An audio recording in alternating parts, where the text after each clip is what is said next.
할렐루야. 신약성경 말씀 묵상 시간 가운데 오신 여러분을 주님의 이름으로 환영하고 축복합니다. 33일차를 맞이하게 되었습니다.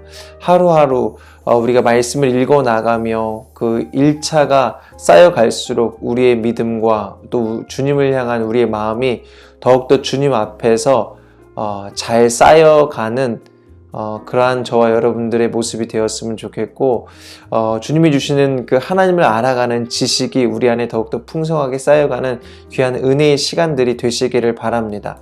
말씀을 읽고 묵상할 때 정말 우리가 마음을 들이지 않으면, 시간은 얼마 걸리지 않지만 마음을 들이지 않으면 이것을 할 수가 없습니다.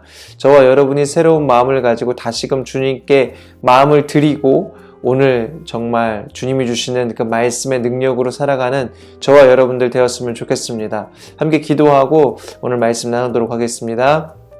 사랑의 하나님 감사합니다. 오늘도 우리를 말씀으로 이끄시고 인도하여 주시니 감사합니다. 말씀을 읽는 가운데, 말씀을 묵상하는 가운데 살아계신 하나님을 경험하게 하시고 우리의 인생길에 어떠한 삶을 어떻게 나아가야 될지 말씀으로 이끄시는 그 주의 놀라운 은혜와 능력을 경험하는 우리들 될 수 있도록 인도하여 주시옵소서. 오늘도 주께서 함께해 주실 줄 믿사오며 거룩하신 예수 그리스도의 이름으로 기도합니다. 아멘. 네, 오늘은 고린도후서 12장부터 갈라디아서 3장까지의 말씀을 함께 묵상하게 될 텐데요. 그 중에서 오늘은 고린도후서 12장의 내용의 말씀을 함께 좀 나누어 보려고 합니다. 이 고린도후서를 지금 읽고 있는데 굉장히 이 고린도후서가 은혜가 됩니다. 이 고린도후서를 읽다 보면요, 다른 성경들과는 좀 다른 것 같아요. 사도 바울이 쓴 여러 서신서들과는 좀 다른 형식의 글인 것처럼 느껴집니다. 교리적인 내용으로 복음을 정리하고 또 이렇게 성도들에게 권면하기보다는 마치 사도 바울이 에세이를 쓰고 있는 것 같다라는 그러한 생각을 하게 만드는 성경입니다. 사도 바울의 그 사람의 냄새라고 해야 될까요? 그 사도 바울의 온기가 느껴지는 성경이다. 이번에 읽으면서 좀 그런 느낌을 많이 받습니다. 오늘 12장의 말씀도 마찬가지인데요. 그는 자신의 질병에 대해서, 그리고 그가 어떤 마음으로 고린도 교회를 생각하고 있는지에 대해서 아주 진솔하게 오늘 12장의 말씀을 보면 기록하고 있는 것을 볼 수 있습니다. 사도 바울은 우리가 잘 알고 있는 것처럼 육체의 질병을 가지고 있었습니다. 그 질병이 무엇인지는 정확하게 우리가 알 수는 없습니다. 여러 신학자들마다 그가 이러한 질병을 가지고 있었을 것이다, 여러 가지를 이야기하지만 정확히는 알 수 없고요. 분명한 것은 사도 바울이 그것으로 인해서 상당히 고통스러워 했다라는 것입니다.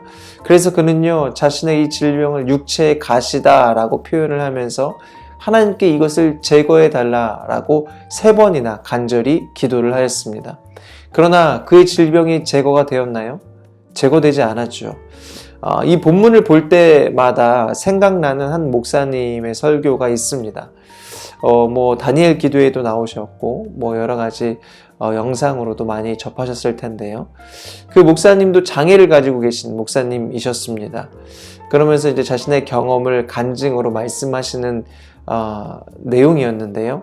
사도 바울이 결국 이렇게 육체의 가시를 받게 된 이유는, 이런 질병을 가지게 된 이유는 사도 바울이 받은 계시가 너무 커서 그가 혹여나 교만하게 될까봐 이 육체의 가시를 주셨다라는 것입니다.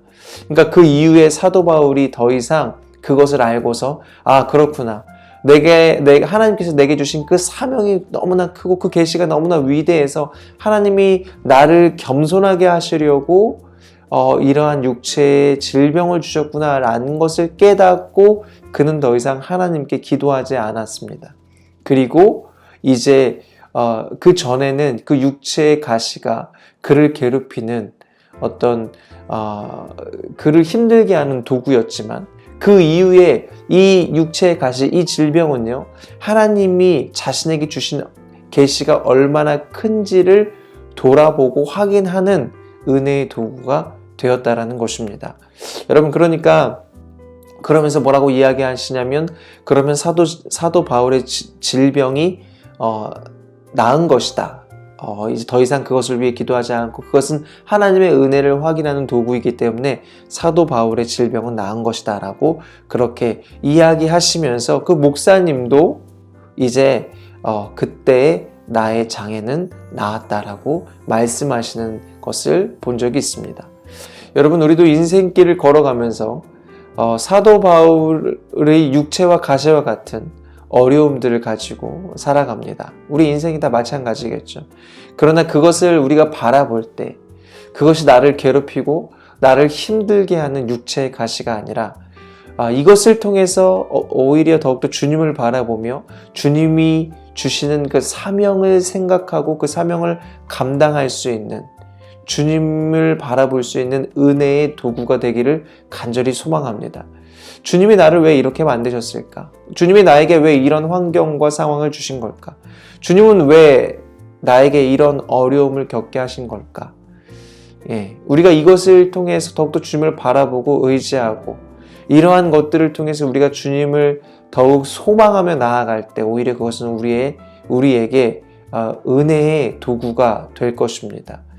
사도 바울이 이러한 자신의 간증을 담담히 고백하면서 내가 어떠한 사명자이고 또 내가 어떠한 마음으로 고린도 교회를 생각하고 있고 내가 진짜 원하는 것이 무엇인지를 오늘 이 12장 말씀을 통해 기록하고 있습니다. 그런데 이러한 사도 바울의 마음도 모른 채 고린도 교회에는 사도 바울의 이 사도권에 대해서 의심하고 흠집을 내려고 하는 사람들이 있었습니다. 여러분, 교회 안에는요, 이렇게 교회를 분열시키고 교회를 흔들려고 하는 사람들이 있습니다.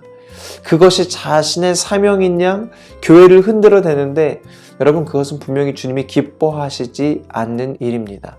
왜냐하면 교회는 주님의 몸이고 주님이 이끄시는 공동체이기 때문에 그렇습니다. 내가 정죄하고 판단해서는 안 된다라는 것이죠.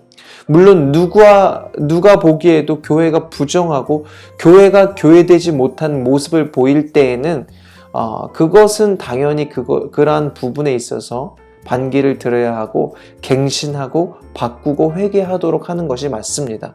그러나 내가 기준이 되어서 정의를 정하고 그것으로 교회를 흔든다면 그것은 주님이 기뻐하시는 모습이 아니라는 것입니다. 우리 주님은 교회가 하나 되기를 원하십니다. 주님의 사랑으로 하나 되길 원하고 하나님을 사랑하는 것처럼 우리에게 주신 이 귀한 동역자들, 성도들을 사랑하기를 원하십니다. 우리가 더욱더 서로를 사랑하기를 원하시죠.